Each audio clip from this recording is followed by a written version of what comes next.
New York হারবারের বুকে ৩০৫ fit ৬ ইঞ্চি উঁচু স্ট্যাচু অব লিবার্টি নামের ভাস্কর্যটি বিশ্বের বুকে যুক্তরাষ্ট্রের অনন্য এক নিদর্শন।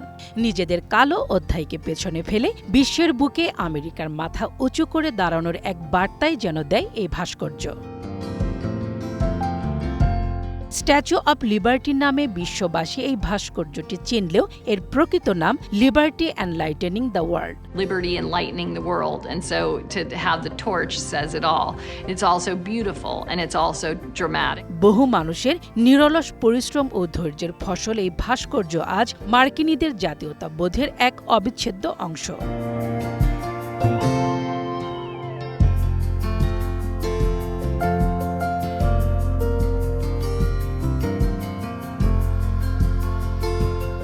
বন্ধুত্বের নিদর্শনস্বরূপ ফ্রান্সের জনগণের পক্ষ থেকে ভাস্কর্যটি যুক্তরাষ্ট্রের জনগণকে উপহার দেয়া হয়। স্ট্যাচু অব লিবার্টির মূল ভাস্কর্যটির উচ্চতা ১৫১ ফুট।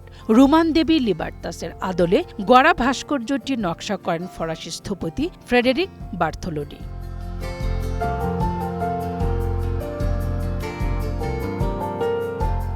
ভাস্কর্যটি তৈরির জন্য পৃথকভাবে ৩৫০টি অংশ বানানো হয়। স্ট্যাচু অব লিবার্টির সেই অংশগুলো নিয়ে ফ্রান্স থেকে একটি জাহাজ ১৮৮৫ সালের ১৭ জুন নিউ ইয়র্কে পৌঁছায়। পরে পৃথক অংশগুলো একে একে যুক্ত করে পুরো ভাস্কর্যটি নির্মাণ করা হয়।